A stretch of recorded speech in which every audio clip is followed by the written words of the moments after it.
Joining me right now, so excited to bring her on. I love the work that the National Taxpayers Union does. I've been doing work with them for many, many years. Was talking with some of your colleagues last week, Jess. Her name is Jess Ward.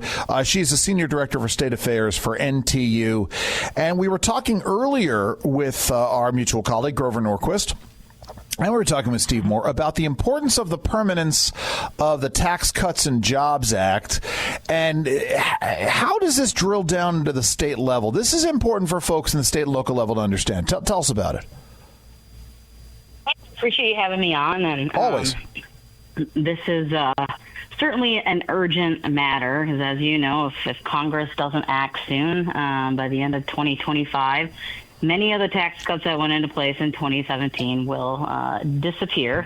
And how this impacts states, in particular some of your listenership, is states such as Oklahoma and Nebraska, who have rolling conformity. Their tax code is directly attached to the federal tax code. Wow. Which is sort of problematic. And if we don't make these changes at the congressional level, that will mean not only will your federal taxes increase, but your state taxes will also. But time out for a second. So that means that if if the federal government went to a flat tax, then Oklahoma and Nebraska would probably go to a flat tax too? That would be correct. So, there you go. I mean, that's amazing to me. I don't think about these things. I think about the local income tax, state income taxes, but you don't think about the states to sort of peg them directly to the federal code. Let me ask you this, Jess, because this is the thing that a lot of folks don't understand. So I was helping one of my kids. I have a kid who's just out of college, filing taxes for the first time on their own, and the concept of the standard deduction. The standard deduction was massively increased by the Tax Cuts and Jobs Act. And if that goes away at the end of the year, that is going to be a huge problem for so many families out there. Talk to us about that. Yeah, so the standard deduction will be cut in half, raising taxes in states that tied their deduction to the federal one, right, such as Oklahoma and Nebraska.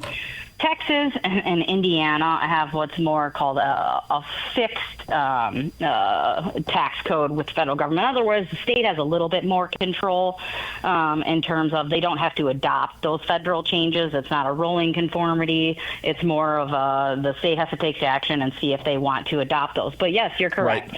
Right. That deduction will be cut in half, as well as the child tax credit will drop from $2,000 to $1,000 per child. The estate tax will also be largely impacted, and then small businesses will lose 198 and 199A deduction, which allows them to not claim 20% of the income they're bringing into the small businesses, which made it small businesses on more of a fair playing field with larger corporations. I mean, these are real dollars and real problems that families across the country are going to experience. And a lot of folks don't recognize that when you increase things like estate taxes, it has the impact not just on the tax structure at the state and local level, but in terms of governance, in terms of sort of changing the way families sort of plan for their futures after a parent or loved one, passes away.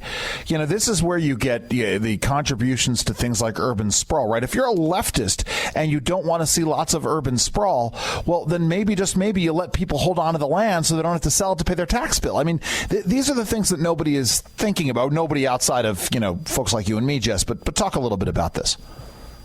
Yeah, I mean, like I mentioned, these are real consequences for family-owned businesses, family-owned farms that are hit by that tax. It makes it harder to pass down a farm to the next generation, because as you mentioned, they'll be the death tax will be imposed upon them.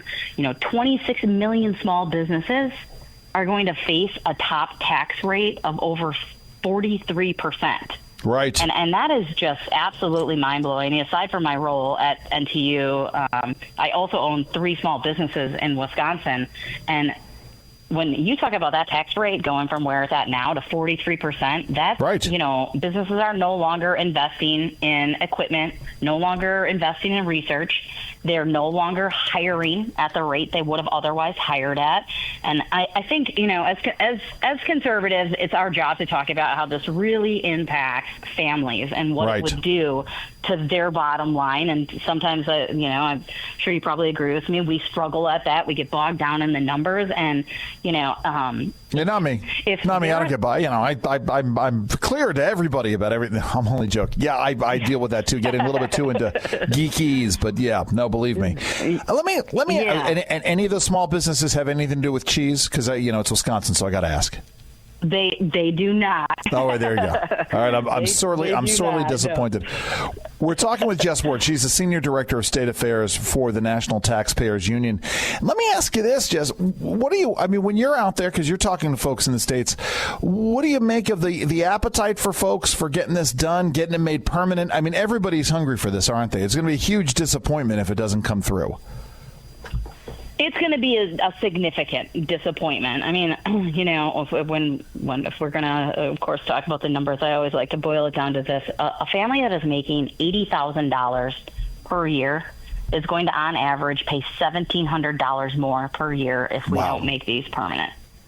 Which is, that's staggering, and 91% after TCJA was passed, 91% of Americans are now taking the standard deduction, which made taxes easier to file, and it made it, far less convoluted. We're gonna be looking at, tax cuts or tax hikes that are going to affect everybody. It has always been billed as this is going to harm the rich, or this is a benefit for the rich. That is completely false narrative that the left and Democrats want to push, and hopefully Republicans will coalesce around this issue and move this across the line, because it is desperately needed for a lot of families out there. Yeah, hopefully we don't have some Republicans doing something stupid like trying to raise the marginal rate or trying to institute some kind of fee on cars. I mean, there are all kinds of crazy things that are being talked about right now for this. How about we don't pre-negotiate against ourselves to push this thing forward?